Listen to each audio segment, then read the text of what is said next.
Hello, wisdom ബൈറ്റ്സിന്റെ 29th എപ്പിസോഡിലേക്ക് എല്ലാവർക്കും സ്വാഗതം. ഞാൻ Najla Mariyam, assistant professor HSS department. നമ്മളൊക്കെ ഈ ജീവിതത്തിൽ ഓടിക്കൊണ്ടിരിക്കുന്നത് സക്സസ് എന്ന വാക്കിന് പുറമെയാണ്. എല്ലാവർക്കും എത്തേണ്ടത് സക്സസിലേക്കാണ്. പക്ഷേ എല്ലാവരുടെ ജീവിതത്തിലും ഒരു വലിയ വില്ലൻ കടന്നുകൂടാറുണ്ട്. ആ വില്ലന്റെ പേരാണ് മടി. സോ ഇന്ന് എന്റെ ടോപ്പിക് മടി.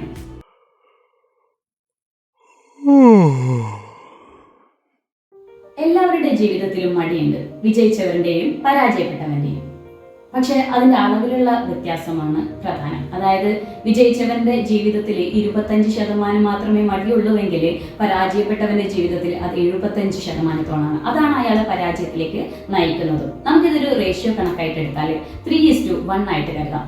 3 മണിക്കൂർ നമ്മൾ ജോലി ചെയ്യുകയാണെങ്കിൽ ബാക്കി 1 മണിക്കൂർ നമ്മൾ വിശ്രമിക്കണം. അത് നമ്മുടെ ശരീരത്തിനും ആത്മാവിനും കൊടുക്കുന്നുള്ള ഉന്മേഷമാണ് അല്ലെങ്കിൽ ഉത്തേജനമാണ്. ആ ഉത്തേജനത്തിലൂടെയാണ് നമ്മൾ തിരിച്ചു വരുന്നത് അടുത്ത 3 മണിക്കൂറിലേക്ക്. പക്ഷേ മടിയന്മാർ എന്താണ് ചെയ്യുന്നത്? അവർ ഈ 3 മണിക്കൂറും വിശ്രമിച്ചിട്ട് ബാക്കി 1 മണിക്കൂർ ജോലി ചെയ്യും. ആ സമയം ഈ വിലപ്പെട്ട 3 മണിക്കൂർ അവർക്ക് നഷ്ടമാകുമ്പോൾ അതിലൂടെ അവർക്ക് നഷ്ടമായിട്ടുണ്ടാവുക വെറും 3 മണിക്കൂർ മാത്രമായിരിക്കില്ല, ഒരുപാട് അവസരങ്ങളായിരിക്കും. അവരുടെ ജീവിതത്തെ ഉയരത്തിലേക്ക് കൊണ്ടുപോകേണ്ട ഒരുപാട് അവസരങ്ങളായിരിക്കും.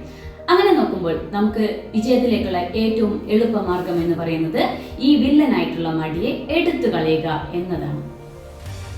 അങ്ങനെ എടുത്തു കളയണമെങ്കിൽ ഏത് തരത്തിലുള്ള മടിയാണ് നമ്മളെ തിന്നുകൊണ്ടിരിക്കുന്നത്, നമ്മളെ കാർന്നു തിന്നുള്ളത് എന്ന് നമ്മൾ ആദ്യം തിരിച്ചറിയണം. കുറേ തരത്തിലുള്ള മടികളുണ്ട്. ഏത് മടിയാണ് നമ്മളിലുള്ളത് എന്ന് തിരിച്ചറിയാണെങ്കിൽ നമുക്ക് അതിനെ എടുത്തു കളയാൻ എളുപ്പമാകും. 1. ഇപ്പോൾ ചെയ്തിട്ട് കാര്യമില്ല എന്ന് ചിന്തിക്കുന്ന കുറച്ചു പേരില്ലേ? നമുക്കൊരു കാര്യം ചെയ്യാനുണ്ടായിട്ട് അവസാനം വരെ നമ്മളിങ്ങനെ മടി കൊണ്ട് മാറ്റി വെച്ചിട്ട് അവസാനം 1-2 മണിക്കൂർ ഉണ്ടാവുന്ന സമയത്ത് ഇനി അത് ചെയ്തിട്ട് കാര്യമില്ല, നമ്മളത് സക്സസ് ആവില്ല എന്ന് വിചാരിച്ച് ഉപേക്ഷിച്ച് കളയുന്ന കുറച്ച് പേര്. ആദ്യത്തെ മടിയന്മാർ. രണ്ടാമത്തെ കൂട്ടര് ക്ഷീണമെന്ന് ഓമന പേരിട്ടാണ് ഈ മടി അവർ വിളിക്കുന്നത്. നമുക്ക് എല്ലാത്തിനും സമയമുണ്ട്. ഉറങ്ങാനുണ്ട്, പാട്ട് പാടാനുണ്ട്, സിനിമ കാണാനുണ്ട്, ഗെയിം കളിക്കാനുണ്ട്.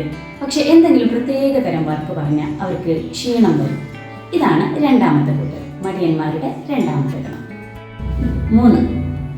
നാണക്കേടുള്ളവർ. ഇതും ഒരു തരത്തിൽ മടി തന്നെയാണ്. ചിലർക്ക് നന്നായിട്ട് പാട്ട് പാടാൻ അറിയും, പക്ഷെ അവർ മുന്നോട്ട് വരില്ല. ചില ആളുകൾ നന്നായിട്ട് കഥ എഴുതും, പക്ഷെ അത് അവർ ആരെയും കാണിച്ചു കൊടുക്കില്ല.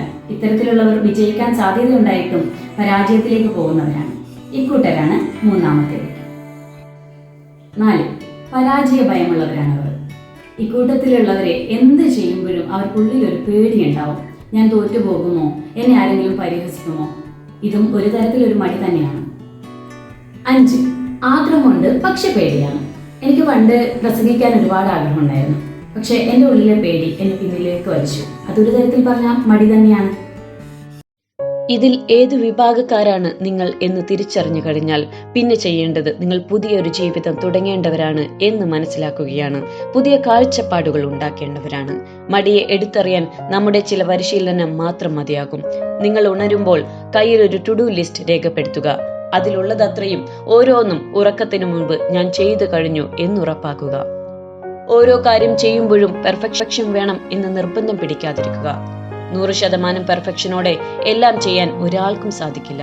അതുകൊണ്ട് പെർഫെക്ഷൻ ഇല്ലല്ലോ എന്ന് ഭയപ്പെടാതിരിക്കുക. പറ്റുന്നത്രയും ശ്രമിക്കുമെന്ന് മനസ്സിനെ പറഞ്ഞു പഠിപ്പിക്കുക.